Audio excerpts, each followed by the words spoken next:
Olá, muito boa tarde. Sejam todos muito bem-vindos ao terceiro painel deste dia 30, o terceiro Fórum Sul-Brasileiro de Biogás e Biometano.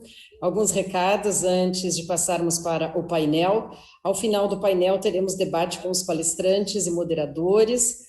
Convidamos a todos para que votem diretamente no chat, apontando as duas perguntas que desejam que sejam respondidas pelo grupo. Após o encerramento do painel, tem a sala de discussão. Confira o tema acessando a página inicial e lembrando sempre que cada sala de discussão comporta somente 50 participantes, por isso seja rápido e agilize o seu acesso.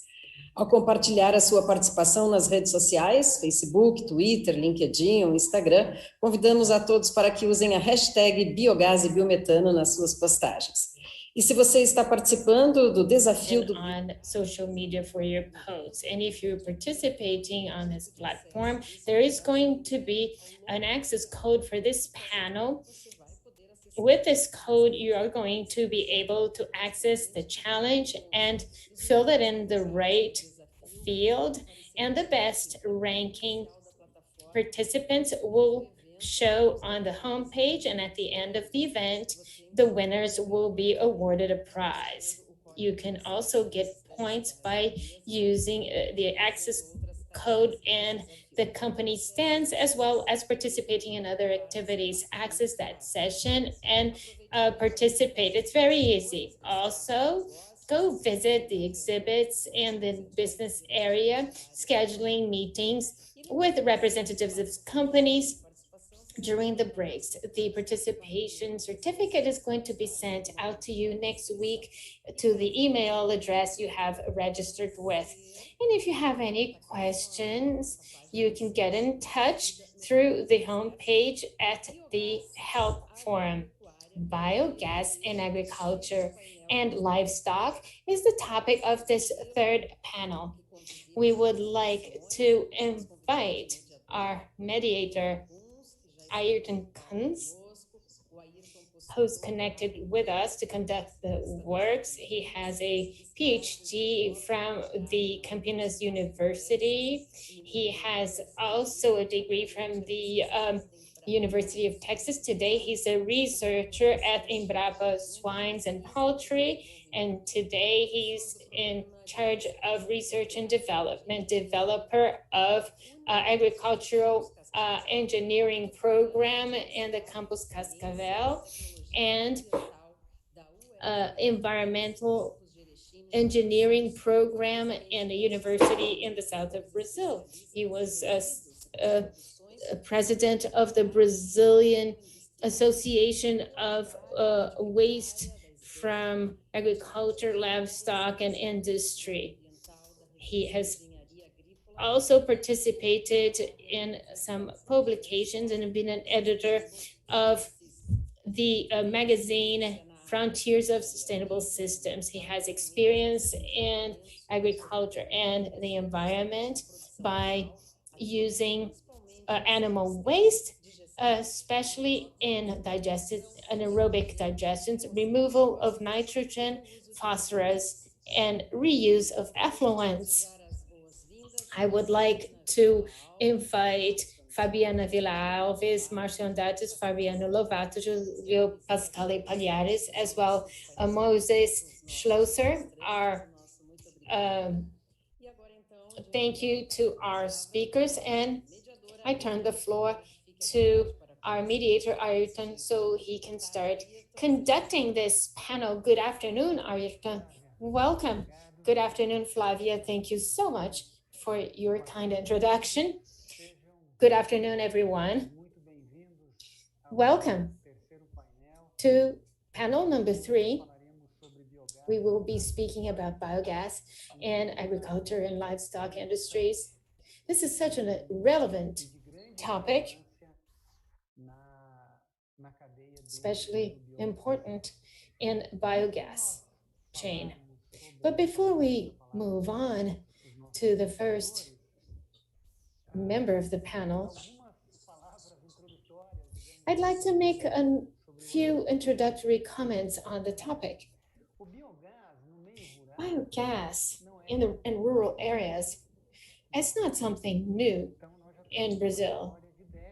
We have a decade-old experience in Brazil in the anaerobic generation in the rural areas to generate biomass. The first biodigester was installed in 1981. Maybe some of you were not even born at the time, but Brazil does have an old history, a decade-old history. And during this time, we have seen the evolution of various processes with some failures that led to learning, use of technologies, and more adequate equipment for anaerobic digestion. Today, we have a highly evolved national industry in the biogas chain. We have a regulatory framework. We have discussed this in the other plenaries. We have two biogas associations, institutions working with biogas research. We have universities, Embrapa, other state research entities. So the future of biogas is very promising in the rural areas, especially in agriculture and livestock industries. And today, this is what we're going to be talking about, what we have and what we can learn in terms of biogas in this area.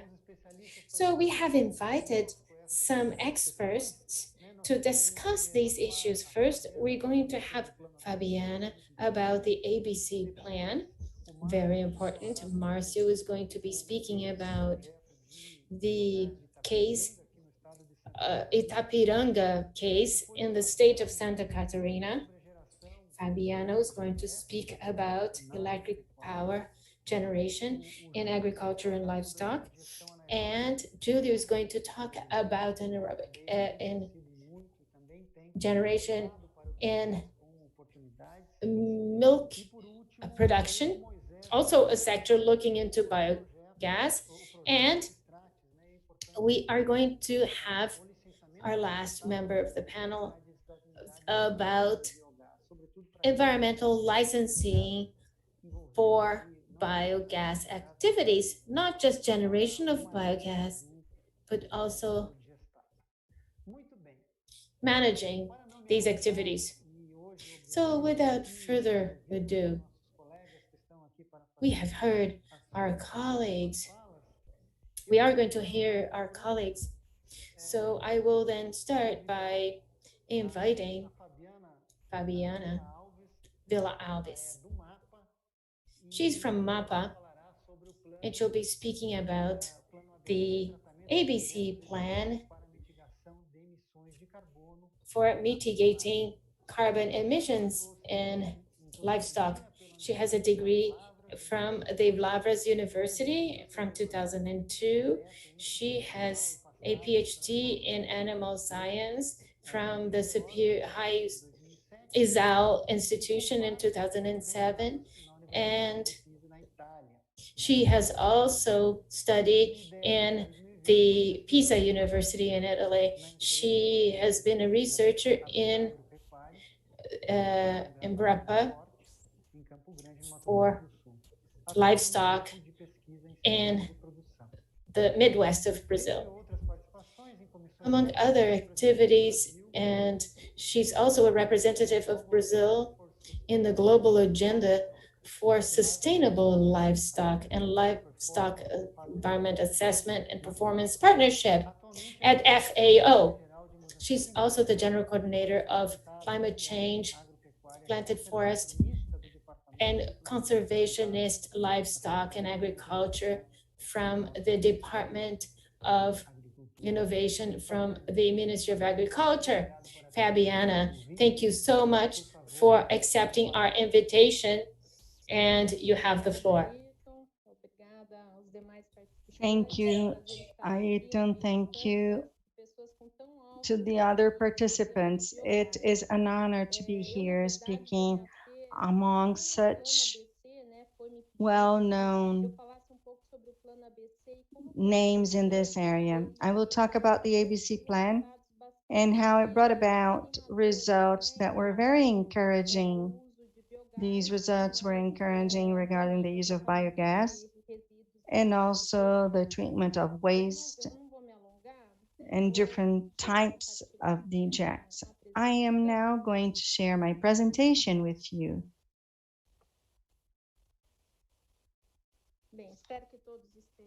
I hope you can all see. My presentation is on the treatment of waste and biogas in the context of the ABC plan. As you probably know very well,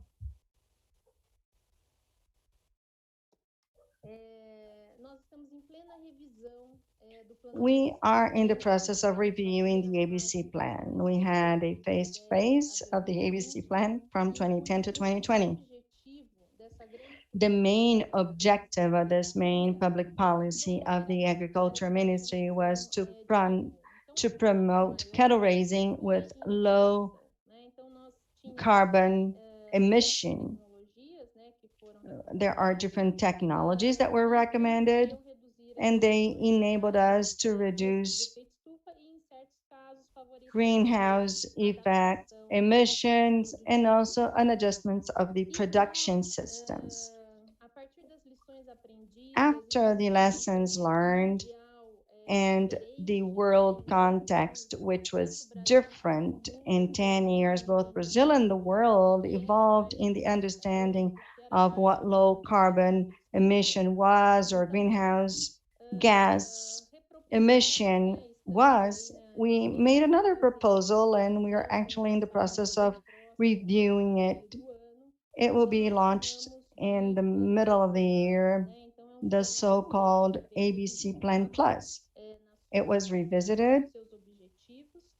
We revised the objectives, where in addition to the promotion of cattle raising with low carbon emission, we also have the promotion of the resilience of the production system in face of climate change.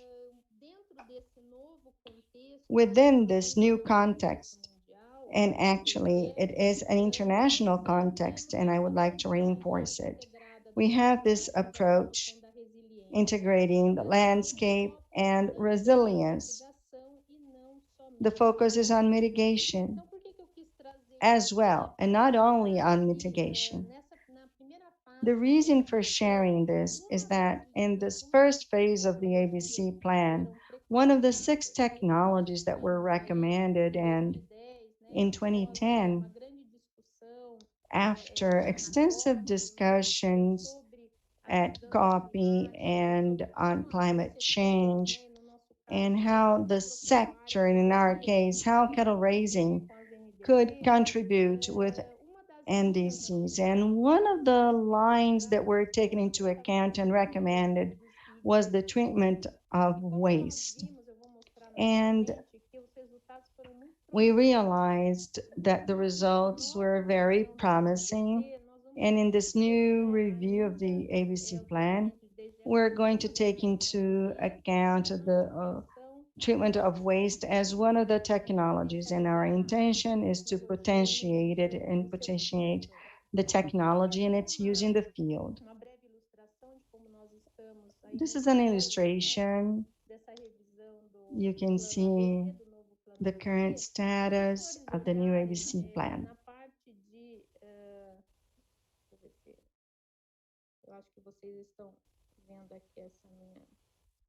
Ok.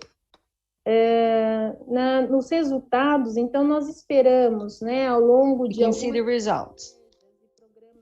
We have strategies and programs that will lead to results that go beyond mitigation, including resilience, productivity, environmental regulation, and sustainability. I usually say that the ABC plan is one of the largest structuring public policies towards sustainability.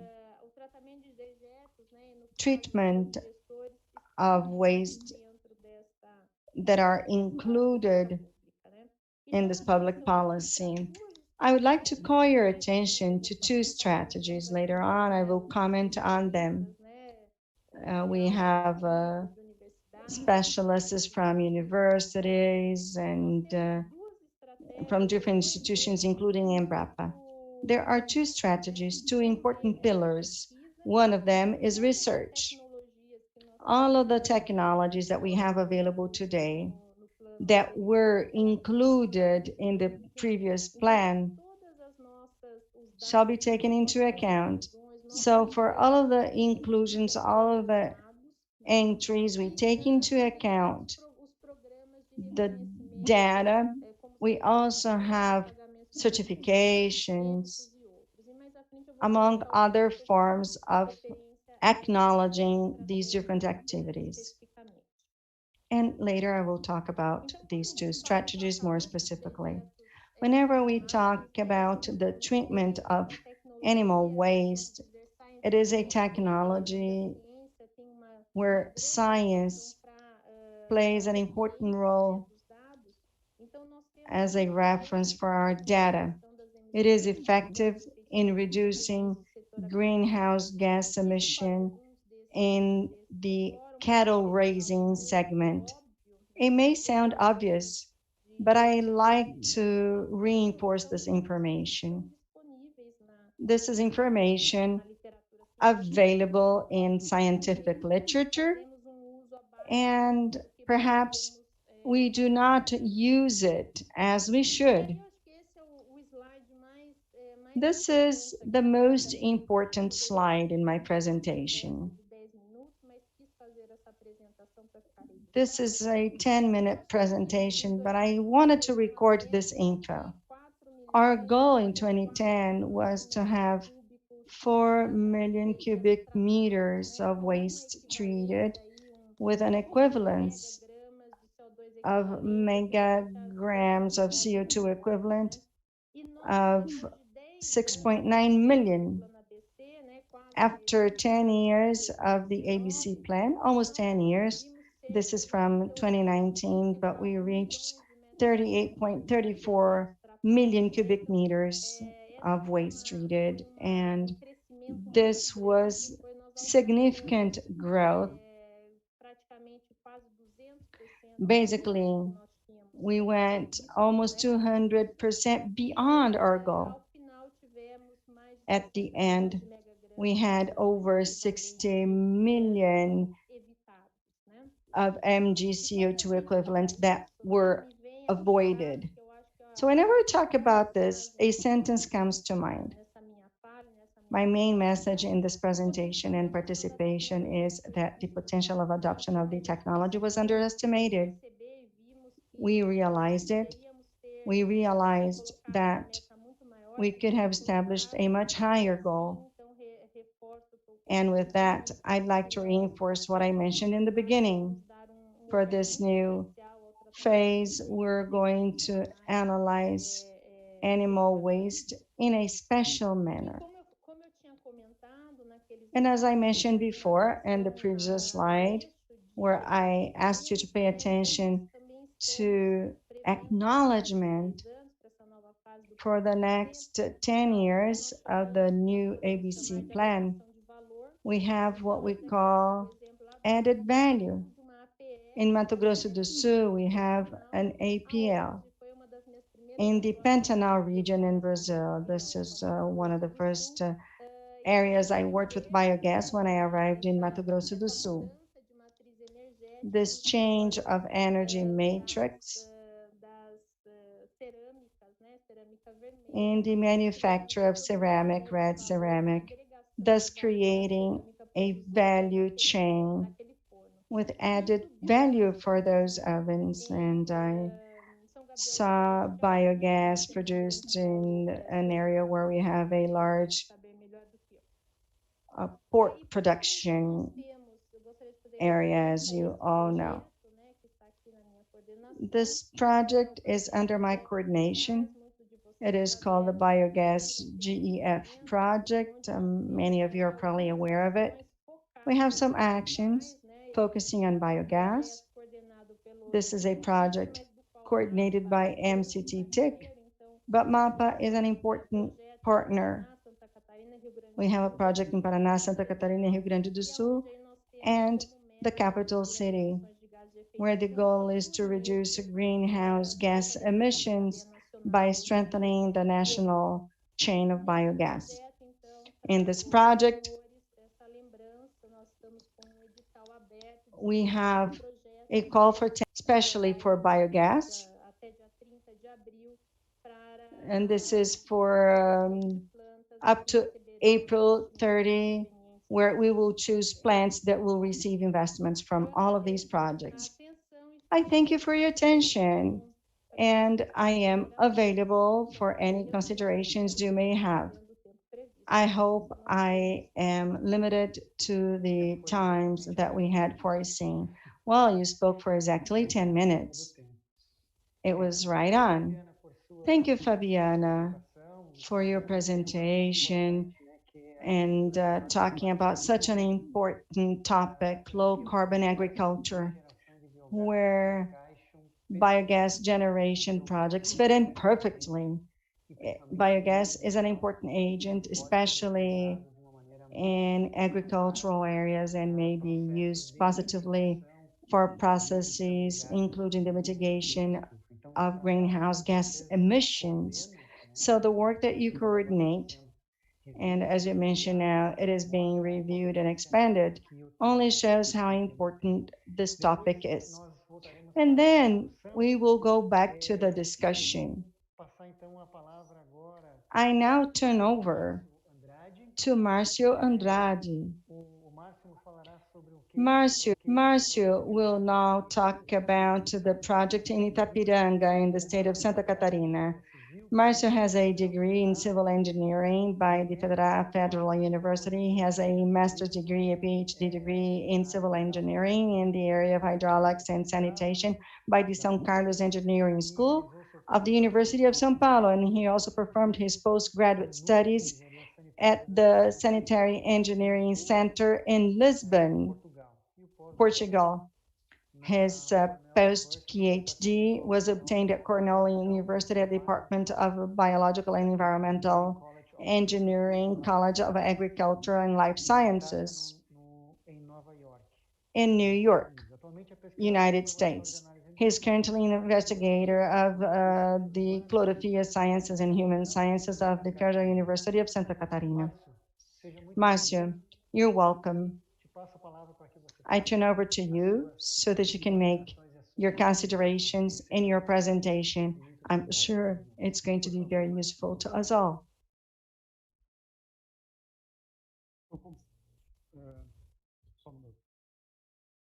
Just a second, please.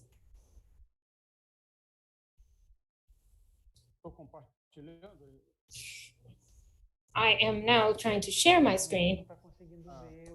We still can't see you, your screen. All right. Okay. There you go.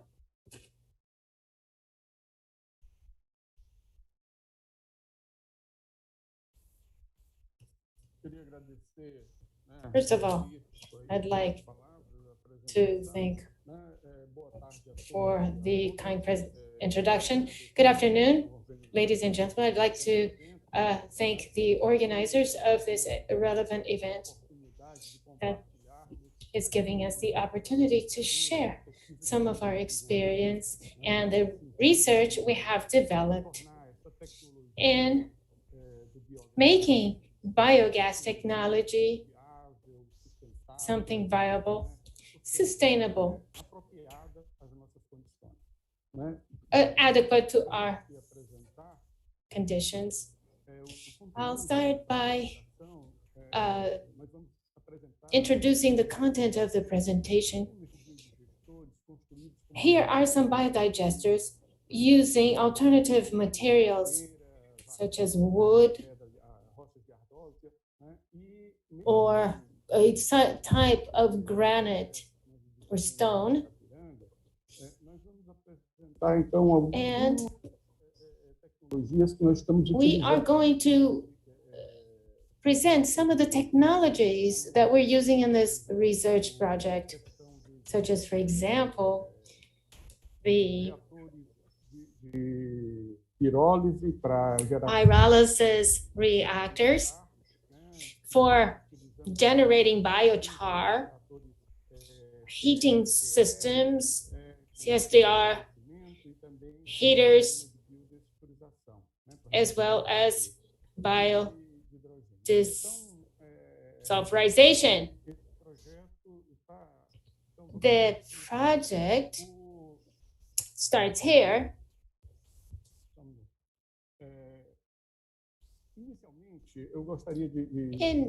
Initially, I'd like to say that biodigesters in the 1980s,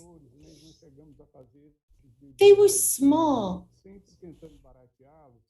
We aimed at reducing costs for accessibility with cement. Now we use mortar,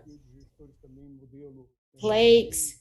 This is a Chinese biodigesters, but all small size, below 50 cubic meters. In Central America, the Biolac network has developed and disseminated the tubing biodigesters, the plug flow biodigesters. They are interesting in terms of biodynamics, but they're also small size. When you start increasing the size of the plug flow, what happens?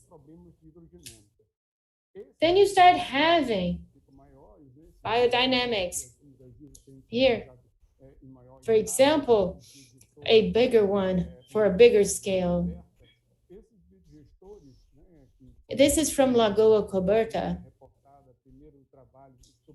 First recorded in 1957, also developed between the States and Canada at the University of Cornell, with a number of papers on this type of biodigester, but these are not used anymore. The new ones, you don't use this covered lake type of biodigester.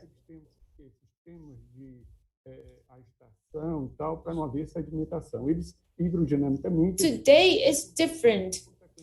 There are short circuits that diminish the performance of reactors.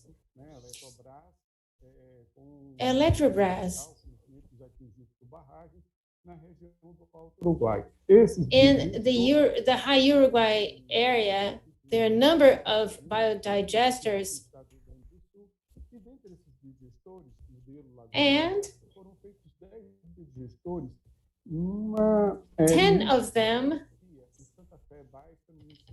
in Itapiranga. Then we started to have some difficulties. There are problems with underground water. It's difficult to dig in. So these problems actually led us to an effort of adaptation. Some people call this the German method. They are above ground, placed on the ground, and they have shaking and heating systems. They're called continuous stirred tank reactor. It's not a continuous stirred. It is slightly different. we could say it's semi-continuous or intermittent operation. In Germany, these are used for dedicated activity. Here in Brazil, we have great potential without using energy crops. I was the coordinator of this project involving a number of institutions, as you can see on screen, such as Embrapa, Certi Foundation, Biogas, PTI, ITI, the Federal University of Santa Maria. This is a research project with a number of actions, Bioenergia, which is the Association of Farmers. But this project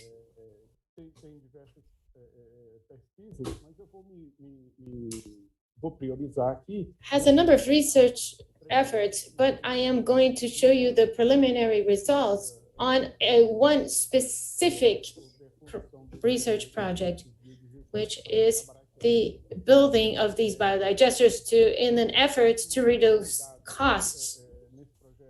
We connected under the project a number of biodigesters, 11 biodigesters with the cover type and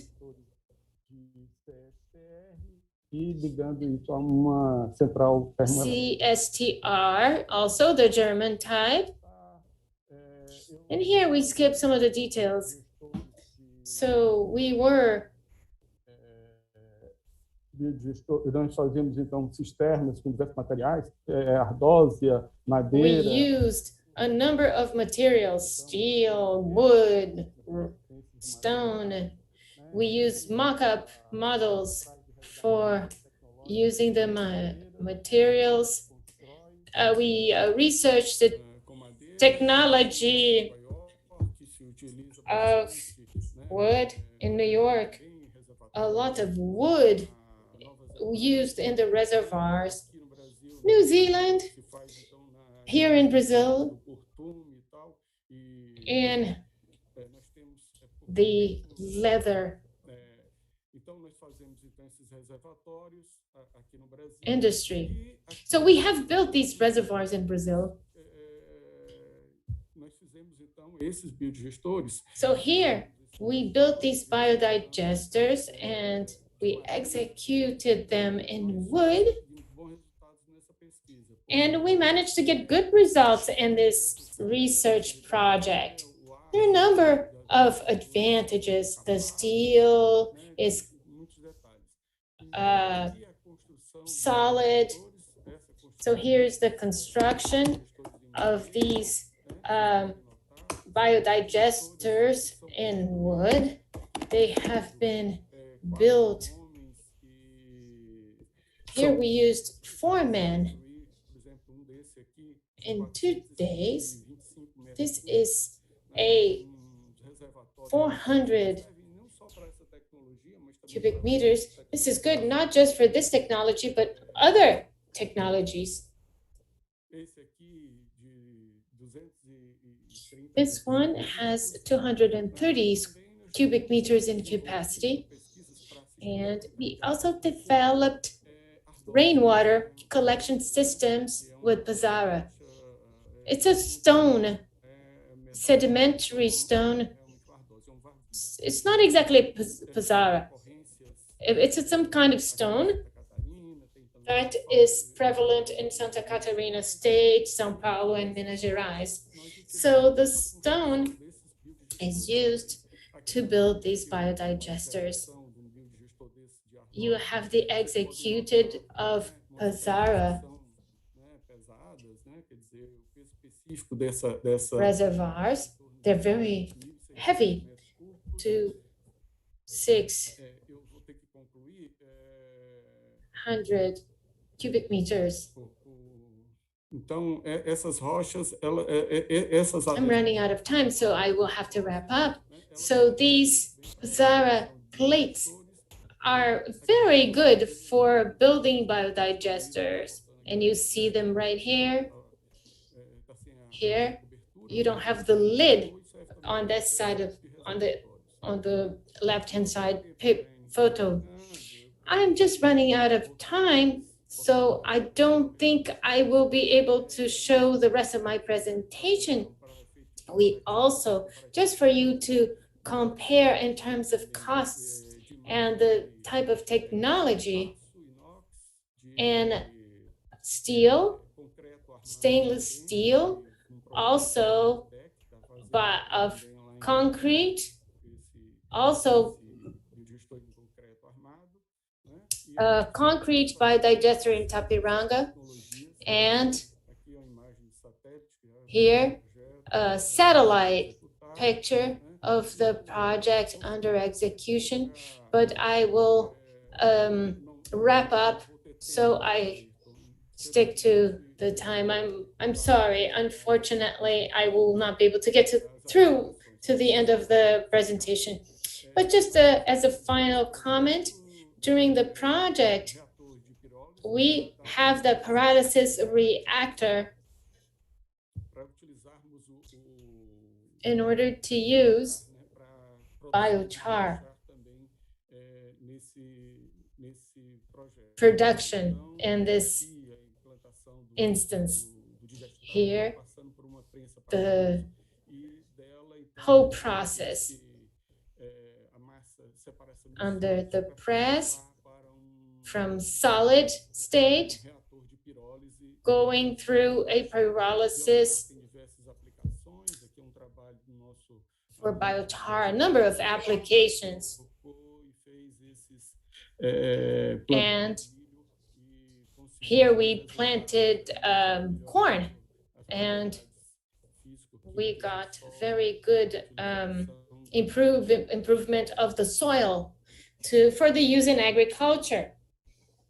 Agradecimento. Realmente, 10 minutos. I'm sorry, 10 minutes is not enough time. Yes, I agree, but unfortunately, we do have to stick to the time. Otherwise, we're going to get told off and our mics will be cut off. But I'd like to thank you. Alguém cortasse aqui a minha apresentação. Can someone unshare my screen, please? Enquanto que a gente está providenciando isso, o Márcio... While we do that, Marcio brought some very interesting elements when it comes to new concepts for biodigesters, new models of biodigesters that can be adapted to the Brazilian situation.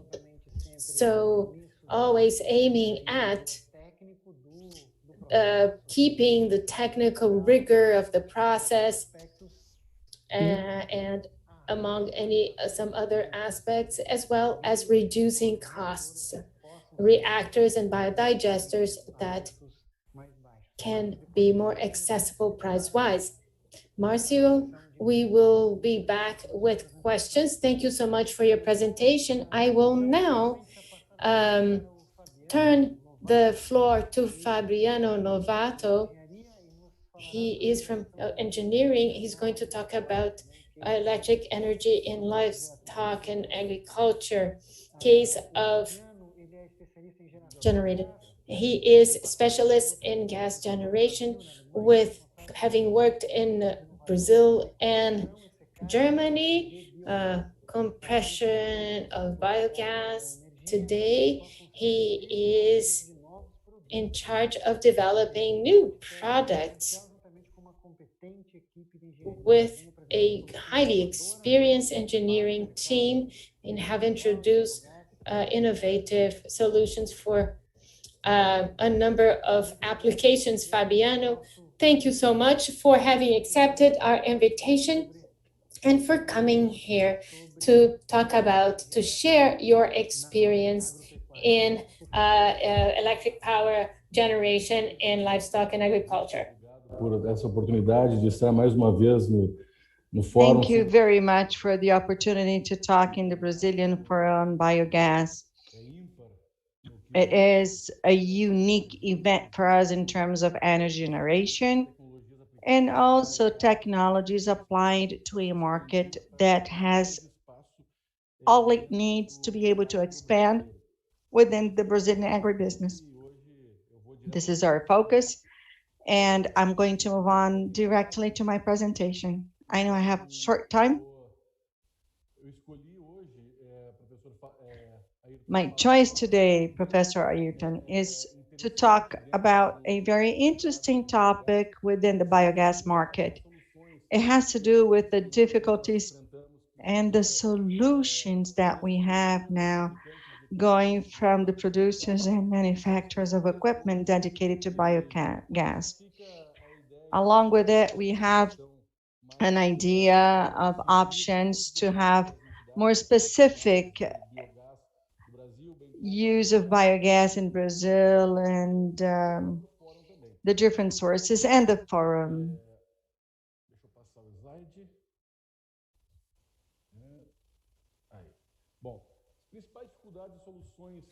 So what are the main challenges and solutions? The main thing that we see today whenever we go to the field, and my main experience is in the field actually, is the lack of information, of consolidation information by the producers in general. In the Brazilian market today,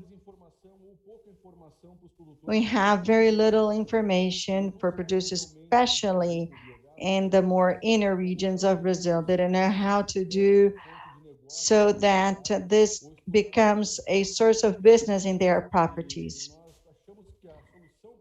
We think that the solution to this problem, along with producers in general, not only cattle farms or in industries in general, or dairy farms, this is something that is just beginning.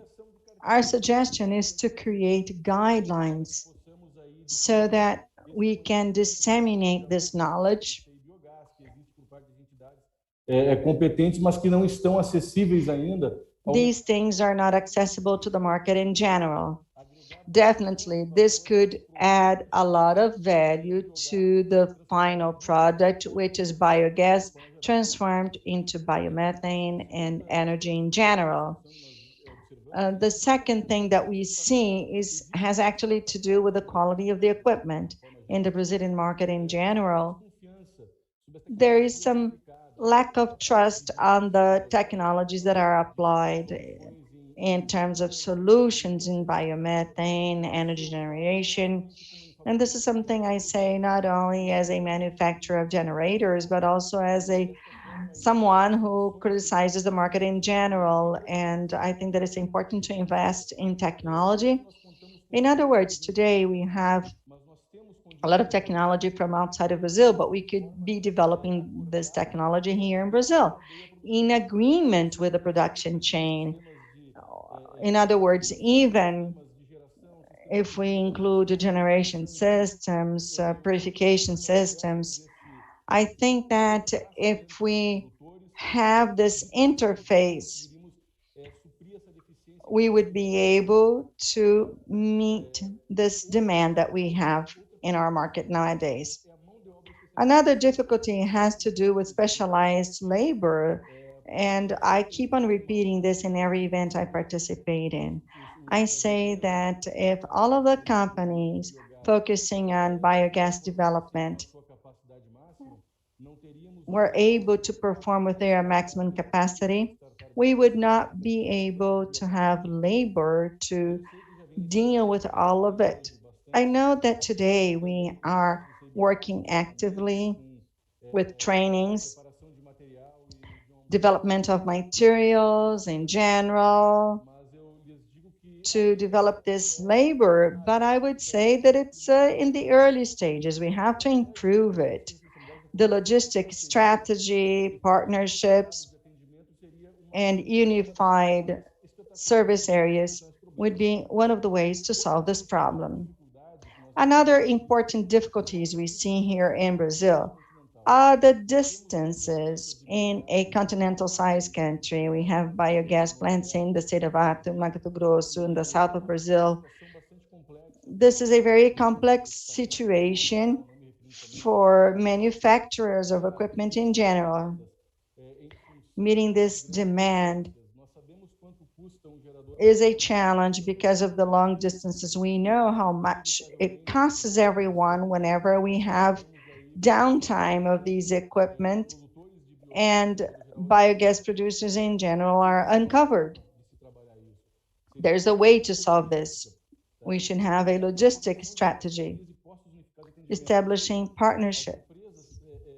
In other words, companies should pursue a regionalization of the processes involved in biogas in general. I can see this in the management of gas. We have northeast, north, the south of Brazil.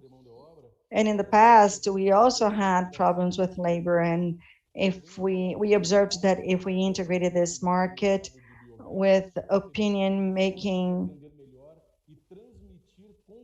companies, we would be able to make everybody involved in this market more confident. And I always like to say that for one speaker and others have already talked about the importance of biogas in this matrix. But what happens today is exactly a lack of trust of the producers because of the distances and the downtime. This is something that does not happen in the other markets of photovoltaic and wind energy. That renders the market more confident in this regard. But we all know that biogas is the only source of energy that can be stored. In São Paulo, there are ongoing studies about energy storage in the soil. Biogas is the only form of energy that can be stored and distributed or dispatched, actually, not just distributed in the grid. In this case, we can decentralize the system. But we still need, as professionals in the area of biogas, to find strategies to disseminate this system. Another challenge we have is the delay in the approval of distributed energy projects. We will all agree with that. This is an important bottleneck. Sometimes it takes 90 to 120 days, up to 180 days. I've seen cases of many days, and then producers will invest in a plant, and before they can have a payback, it will take them some 12 months or even longer. The solution we found would be to reduce the time for this approval project. This is an important bottleneck. Some of our own projects, we as a company that is specialized in this area, it takes us 90 days to obtain a response, and sometimes this pushes us away from this market. I think that we should try to find a way to discuss this and standardize all of these procedures so that we can have a more prosperous future for this segment. We know that this involves distributed generation, which may lead to loss of revenue, but they also end up enabling these utilities to minimize their costs with transmission, including the microgrids. This is my contribution for today. my time is about to expire. I would like to thank you all for the opportunity. And I also hope that I have somehow contributed to this very important event. Thank you, Ayrton. And thank you, Fabiano, for your considerations and your presentations. You shared so many important elements. They are part of our concerns with this chain. First of all, the logistic challenges we have for Brazil as a continent-sized country. Also, the need to have a transduction of the information and knowledge into a simple reality with the use of all of the different processes for the use of biogas, and also training of labor to do this. These are very important aspects. We are sensitive to it, and the whole chain is concerned about it and has worked with it so that we can solve some of these bottlenecks. Thank you once again, Fabiano. We will come back for discussion later on. The next presentation will be by Júlio Palhares. He's a researcher for Embrapa for the Southeast. He will talk about milk culture, challenges and opportunities. Júlio is a researcher for Embrapa in the state of São Paulo for agriculture and livestock. He's also a research representative of New South, a graduation in zootechnic by the University of the State of São Paulo in the Jaboticabal campus. He also has a degree by that university. He has a degree in environmental engineering by the University of São Paulo in the São Carlos campus.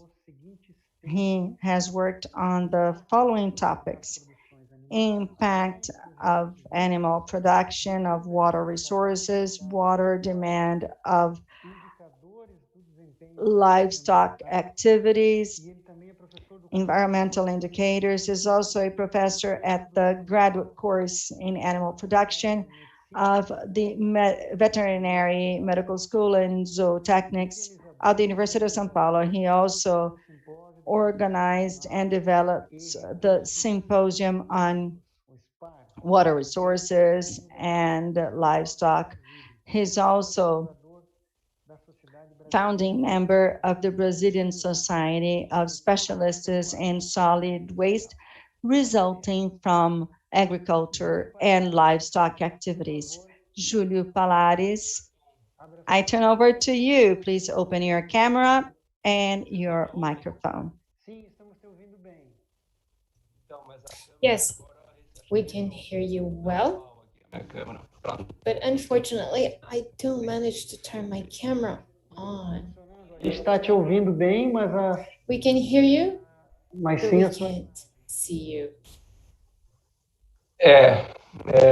Mas eu acho assim, como eu vou colocar o aqui, e a ideia não é ter slides, então acho que The idea is not to show slides, so we can actually move on without the camera. Júlio, seu áudio está ruim. Julio, unfortunately, your audio quality is not so good.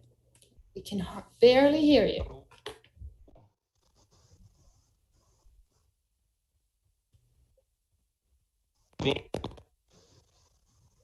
Alô, a gente não está conseguindo comunicação com o Júlio. Unfortunately, we don't manage to connect with Julio. So while Julio tries to reconnect, we can maybe move on to the next presentation. Moisés, Moises, você está a postos? A gente poderia... are you ready? While Julio gets organized, yes?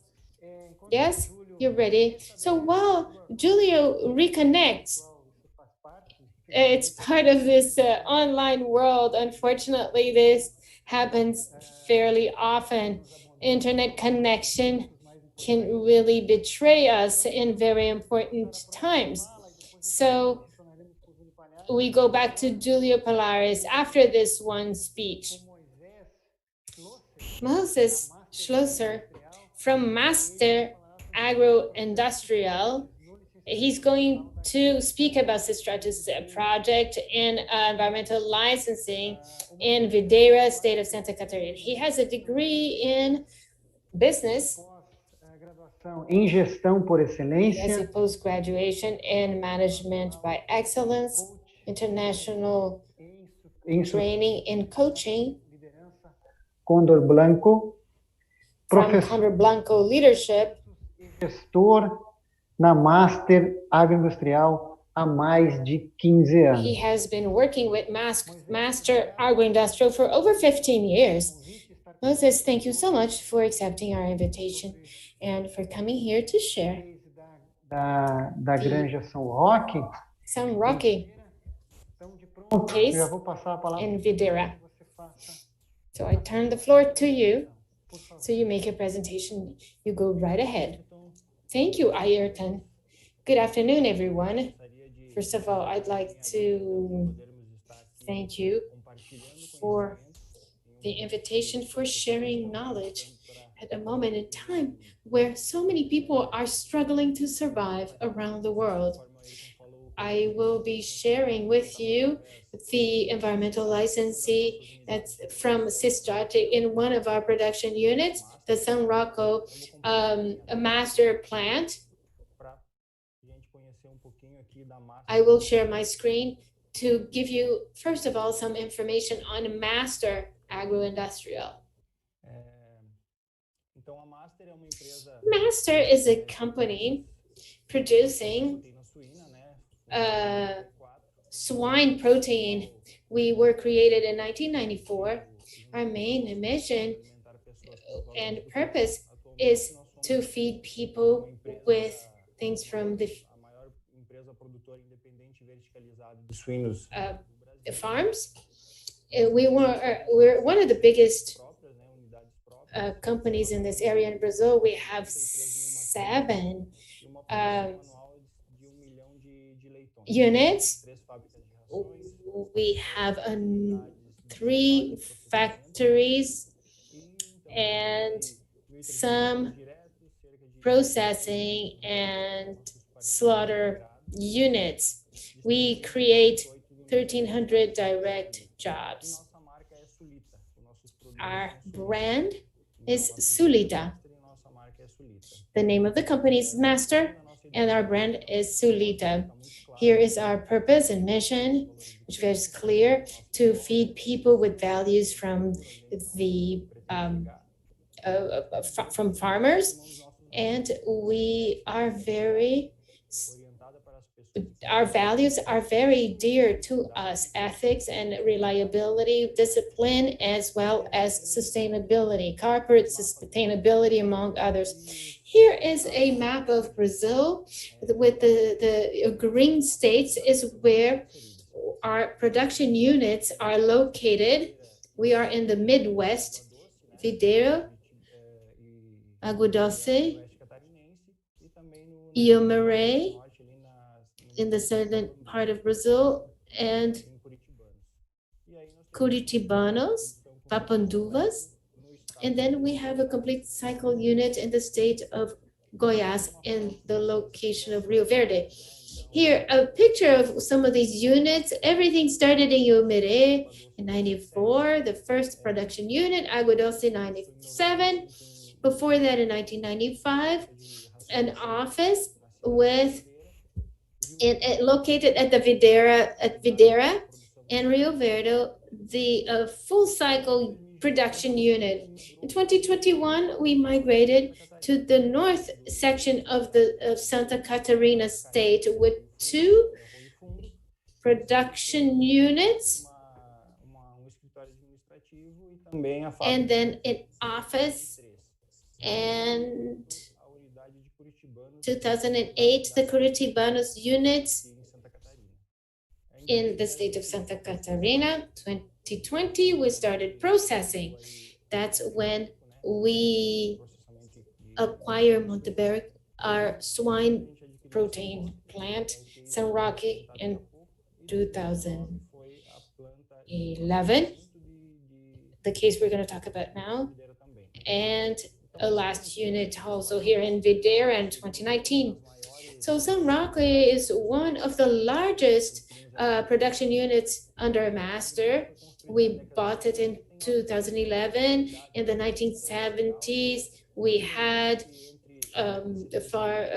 farming in rural area, and for a while it was closed down for environmental reasons. And the production you see on the screen. Today we have 10,000 matrix with the production you see on the screen. So when you look at the environmental situation, we started to see some weak points because of topography and because of practices that we usually carry out in other units, given the topography and then the availability of space. This activity would not be then using all the effluents from this unit. So we needed to find a solution to this challenge. And then with Embrapa got involved in the process, and fortunately we have a success case in the unit by treating the effluents, at least not entirely, but the vast majority. One of the indicators that really made us concerned as to the effluent issue was water consumption. If you look at the water consumption parameters, we talk about 30 to 35 liters of water per matrix a day. In 2012, when we started measuring, 82 liters of water by female unit per day, so 124,000 liters of water per day. So there are 10,000 female units in the group. And then we managed between 2014 and 2015 around 60 liters per female. And still, we thought that there's still room for improvement. Sistrate is conceived with a certain amount of flow of affluence. So we had to work a little harder in 2016, as of 2016, and now we're working with a number around 340 cubic meters per day, 34 to 35 per female unit per day. So this is a major improvement homework that we did well, and that will allow us to consolidate the Sistratus project, showing us the way to continue to produce and have the environmental license for this unit. Here is a picture of the project. This is the first model, the BIOS. And P. I will then explain the technical part of it during the debate after the end of the panel. This is an air photo of the project. And here are some pictures of the components, the heated sludge, the N module, and the nitrogen module, and the phosphorus module. So what did we manage with Sistratus? To comply with the parameters so we can launch on the water body, as well as reusing the water. So today we have a very good result. In addition to the issue of phosphorus module, we managed to take a lot of very valuable material to be used in agriculture. This is a project in partnership with Embrapa, which fortunately really brought us a lot of success so that we could continue to operate in that same unit. In addition, what really made us happy and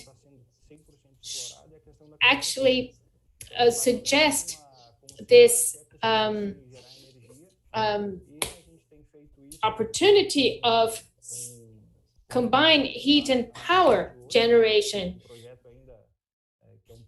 It's an opportunity that we think is untapped. And here I brought an indicator so you see the opportunities we believe we have. In 2020, which is the blue here, we produced an average of 57,000 kilowatts per month. So that is a huge savings in another resource, which is electric power, which for us is very important. I believe that given the time, this is what I had to say. I'm available for your comments, explanations, and questions, and we can actually go into detail during the debate after the end of this panel. Thank you so much, Moses, for your presentation of this Stratis case in the San Roque unit. The idea Moses presented to us, the anaerobic digestion process, de tratamento, né, para algumas situações como using treatment processes for some units, in this case, the San Roque unit, estratégias de demanding effluent treatment strategies. Well, let's try and reconnect with Julio Palhares to see if he has managed to reestablish his internet connection. Julio? Yes, Ayrton, can you hear me? Yes, we hear you well. But sorry, the camera is not happening.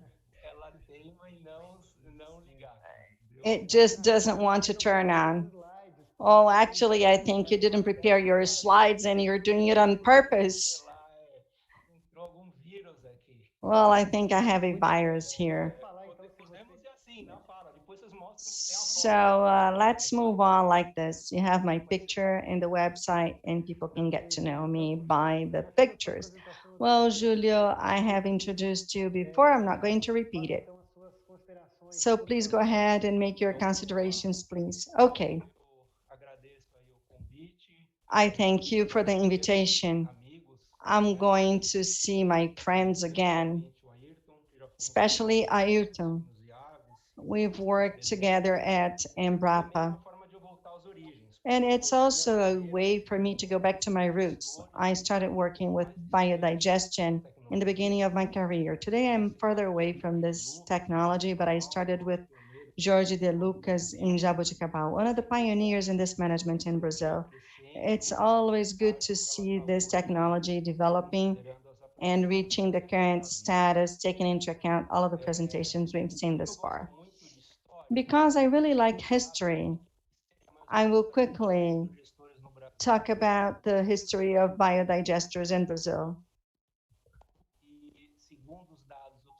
According to official data, the first biodigester was installed in Brasília at Granja do Torto in November 1979. Between 1980 and 84, we had 4 years of programs fostering biodigesters. According to data from the agency, about 3,000 biodigesters were installed specifically for bovine manure. And then moving on with the bioenergetic crisis in 2001, we had the energy crisis, the technology was once again forgotten. So you can see a study carried out in the state of Paraná that was abandoned, and pseudo specialists carry out experience with producers. In 2021, we're still saying that we need to have more education for this technology to be more appropriated. It indicates that we haven't learned enough. And then the third wave is the carbon credit, where we would say that the main product would be the sales of carbon credit. This is a sentence published at Correio Catarinense at the time. Clean water that comes out of biodigester will be disposed in the rivers, and methane will be used for the energy generation, such as biogas. It will never happen, and we have to control disposal on the soil in a controlled manner. Then we have the fourth wave, which is cogeneration. In other words, combined heat and power systems. I participated in this history and witnessed it. We have the best moment now to internalize this technology. It's millenary technology, according to reports. It was seen in India and China. It has everything to become feasible and be used in Brazilian agriculture and livestock for the generation of energy or biomethane, but we still have pending issues in agriculture and dairy activities. We have some specific facts that must be taken into account. I published this in 2003 with a colleague, Josemiro Massachi. He fomented dairy production in the state of Santa Catarina. He questioned some companies that had access to this technology. I make two conclusions here. In terms of the producer, there are difficulties for the handling of the technology, a lack of knowledge, and reduced technical assistance. It has to do with everything that was just mentioned in the previous lecture. In the case of the properties, we do not have enough agricultural area for the use of biofertilizers, and also there is not enough biogas as an energy source. They didn't know what it could be used for. They told them that a fluid would come out and it had to be disposed of in a controlled manner. Otherwise, you would continue having high pollution risk. This type of study was carried out a long time ago. We have to learn from our experiences. Brazilians seem to be very reluctant in learning from experience. Now, talking about dairy production in Brazil, we have small and medium-sized owners which produce milk and represent 60% of all of our properties. These properties work basically with a system where 60 to 80% of organic waste remains in the pasture land, and whatever is left is in the order of 30 to 40% when these animals are milked and then the installation is cleaned. A lot of these properties already have a storage system where they store manure. Many of them are too small, and you can see here on the lower part. These manure storage areas were very small, and they thought they had a system when in fact they didn't. This effluent that is generated has 2 to 3% of dry matter. There is seasonality that must be taken into account also. In bovine culture related to dairy production, we have different aspects. These grains here represent the cleaning of a manure sample. This is the winter feeding, which includes a lot of milk, and this is the type of waste we have that must be taken into account. But then we have the other side of this issue, the industrial aspect, which represents 60% of dairy production today and 40% of our properties. Here you can see the carousel system on the picture above with a high production scale. And here on the bottom, we have a system that has grown a lot in Brazil. And of course, this is done in very specific areas, but we have robots milking cows in production systems. In an area like this with a robot, this is a real case in the state of São Paulo where a biogester was in place. There was a phase separation system for bovine biodigester. This is almost mandatory for you to have the separation before you place it in the biodigester. There was a high potential with this scale, but we had then the two sides of the same coin. Production by small and medium-sized producers using the pasture landscape system. How is this going to work? For everybody or just for some of them?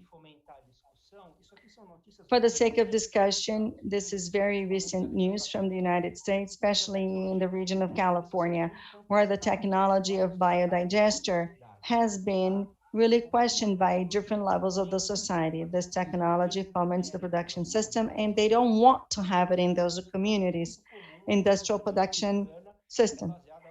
This is very common in US dairy production based on confining these animals. And then as an environmental solution for these industrial farms, biodigesters have been proposed, but the population does not want to accept it. There has been judicialization of this technology to prevent industrial farms. This is something that doesn't happen in Brazil, but it is an indication that it is a sign actually that must be taken into account. The challenges for dairy production, it is highly capillarized in Brazil. There are 3 production systems in place. Dairy bovine culture is family-based. Every dairy producer is a farmer. Why do they need to treat? As opposed to areas that are becoming scarcer for the scale of animals they have. In the dairy culture, this is not so much of a bottleneck. If a simple manure storage can enable them to work, so the quality of the effluents and manure is very low, there's too much water and a low concentration of nutrients. And there's also high fiber content and inert solid content, such as sand. More and more, we see solar energy used for this activity. Why biomass? Well, because these plaques last a long time. How are you going to convince them to use biomass instead of solar energy? The environmental pressure on the activity, especially for micro, small, and medium-sized producers, is still very low. And swine culture is a typical case. And also, the education level is very low, leading to even higher challenges. The opportunities are related to the capillarization of the land with problems in the offer and also energy qualities with self-generation, energy security. There's also an intensification process of the activity with higher energy demand. We've had some experiences, as Marcio mentioned in his presentation. I do think that dairy effluent and waste alone is not very good, but it is better when combined and mixed. We have to conceive or consider actually hybrid farms with biomass, solar and wind energy. This is a trend, in my opinion. This is what I wanted to share with you. I thank you for your attention. I also apologize because I will not be able to stay here for the discussion. I have another event that I'm going to participate in right now. My contact is available and I will be happy to answer any questions you may have. Okay, Julie, thank you very much for your presentation. I also thank you, and I'm happy that it worked out. The presentation worked. The slides move on normally. We were able to follow your presentation. In fact, you did have the slides for your presentation. I thank you. I know that you must go, Julio. I thank you for your availability to be here talking about dairy bovine culture, and to the colleagues who are watching us. If you want to contact Julio, he has left his contact information here.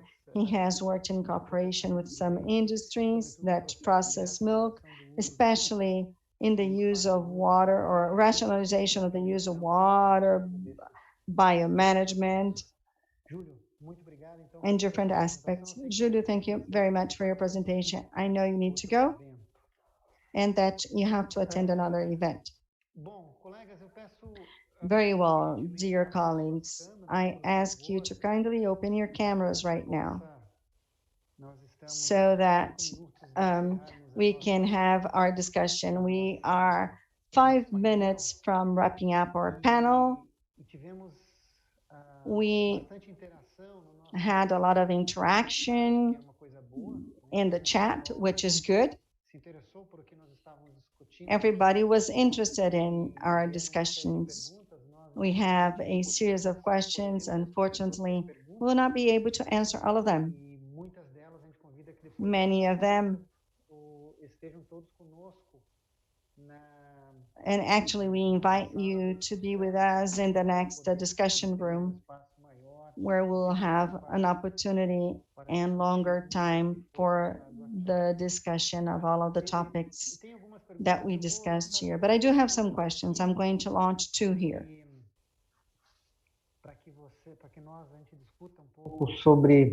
Sobre o assunto, acho que elas So we can discuss the topic. It really translates the topics we have discussed so far. One of the questions is, good afternoon, thinking of the small farming units, family units in rural areas, how much production of biogas is enough to generate electric power?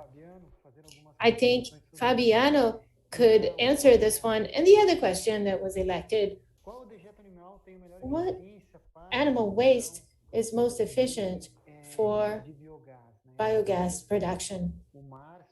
Maybe Marcio could make comments on this.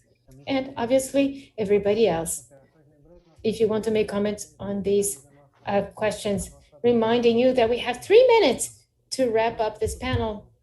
Go ahead, you have the floor. So I will answer Professor Ayrton the first question. The size of plots, land plots, will depend on what you're doing. If it's for self-use is one thing, if it's for distributed generation is something else. Sometimes we have 2,000 animals generating self-energy. And we have larger plots for self-consumption. But maybe I'm wrong, but according to my experience, I think it's above 2,000 animals to start thinking of generating. And if it's for piglets of a full, then you need 60 female matrices. Below this, we don't have enough equipment that is, we're working on it for the near future, but today we're still not ready with the equipment. So that is, and what was said by our colleague on for milk production, 150 animals lactating com geração distribuída ou geração para o próprio consumo. for Ok? distributed generation and for self-consumption. Thank you so much, Professor Ayrton. Thank you, Fabiano. Marcio, any comments Uma das perguntas que vieram sobre on one of these two questions? qual o dejeto que tem melhor eficiência para a produção de What's the most efficient waste for biogas production? Talking about biodigesters schemes. I think Ayrton would be the best place to answer. I'm sorry, we can hardly hear you. Alô, alô, tá ouvindo? Hello, can you hear me? Está muito baixo o áudio. It's still a bit low. We can barely hear you. Agora sim, agora melhorou. It's better now. Não, eu acho que essa pergunta I actually believe that Ayrton is in the best position to answer this question. dejetos de suíno, né, dá grande potencial de Wine waste has great potential for biogas production, relação carbono-nitrogênio, but carbon nitrogen ser ruminante, né, o relationship, because then interessante, eu acho, para a produção de biogás. cows are better for biogas production. Obrigado, Márcio. Fabiana. Thank you, Marcio, Fabiana, and Moses. Do you have any comments? Para nossas considerações finais. I think we should be making our final comments because it's 6 o'clock sharp. Vocês que So I'd like to ask you considerações finais, por favor. to make your final comments, Vai para a sala de and then we go back to the discussion room. Thank you, Ayrton. Thank you. I was the first to speak, so great experts followed me. Just to remember, in the ABC program, we have specific financial mechanism for biogas. Just last year, over 77 million reais invested in de tratamento de dejetos. E a maior waste parte, treatment. 90% foi para a produção de 90% was for biogas production. I just wanted to remind you of this, as well as other então, FCO, da questão Innova Agro. do financiamento. Somebody mentioned financial mechanisms. There are mechanisms. Maybe you need to have a consolidated data and demonstration of viability.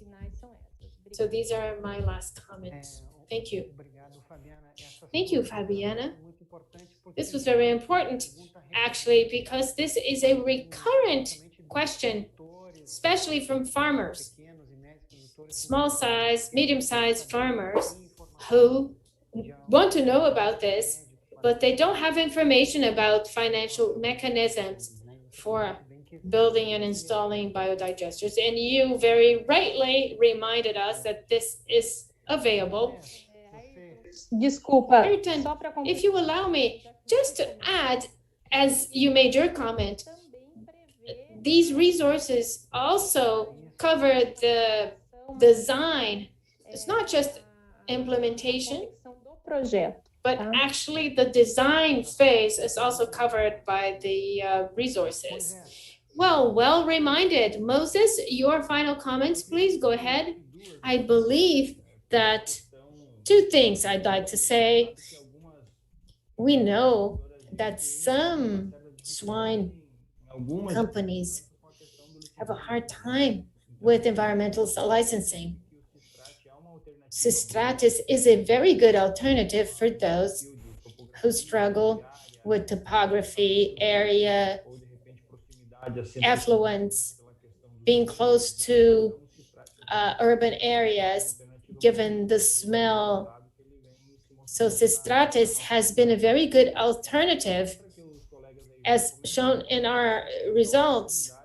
And what other colleagues have mentioned, the opportunities of using biogas to generate energy. Muitas oportunidades, claro que There are so many opportunities. Obviously, you need to have a very careful operation so that you comply consiga se explorar melhor with essa Systratis parameters in generating biogas. Obrigado, Moisés. Thank you so much. Thank you, Moses, for your considerations. Marcio, Fabiano, you have a bonus. Now you have more time. You have more space to speak because you answer the questions. Because it's 6:04, we need to wrap up. We see that biogas market is becoming more and more professional, trying to enhance, Tudo que hoje nós falamos improve. So I believe everything that was said today is very relevant. And it's a lot of the things that all of us learn with. And I am 100% sure that we are going to leave this with more knowledge and with better prepared to work for biogas market in Brazil. Thank you, Moses, Flavio, Marcel, everyone that's listening to us. Wish you a very good evening.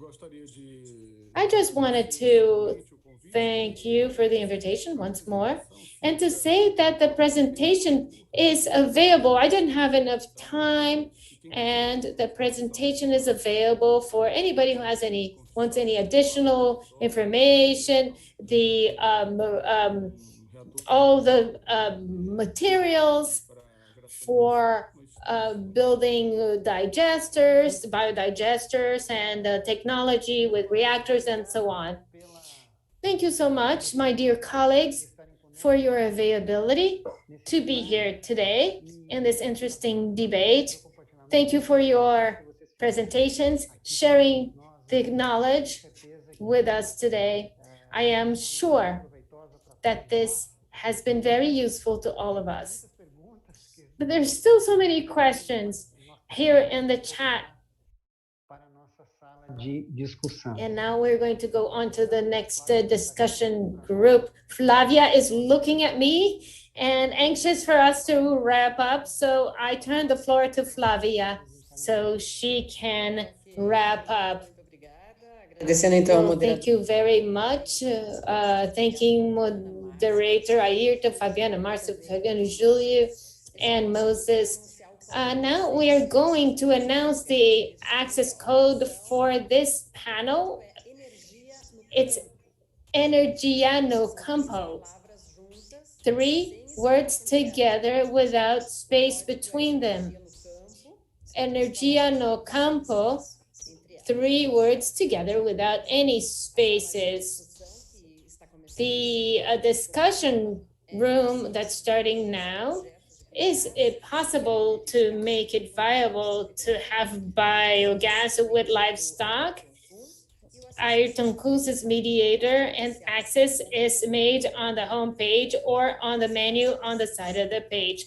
Reminding you that it's only 50 participants in each discussion room. Remember to place this in your agenda to come here tomorrow to visit the stands of the sponsors and organizers. You just need to access the business space and look at the companies, but you also have the possibility of leaving messages and scheduling meetings with a company's representatives. I would also once more like to thank our sponsors, Cota Master, Golar Power, Itaipu Binational, BEP Energy Program for Brazil, the Prosperity Fund of the UK, implemented by the consortium made by Adam Smith International Institute, 17 Hubs, FGV, Karma Limiting Technologies, Great for Partnership, hashtag. Thank you to Silver, BRDE, Leão Energia, SC Gas, Sol Gas. And the bronze sponsors, thank you so much, AB Energy, AY, CHP Brazil, Intermac, ERBR, GNPW, Janus and Kruger, Lumen, Prex Diesel, and UBE. Well, thank you once more to all of you that have stuck around with us in this event.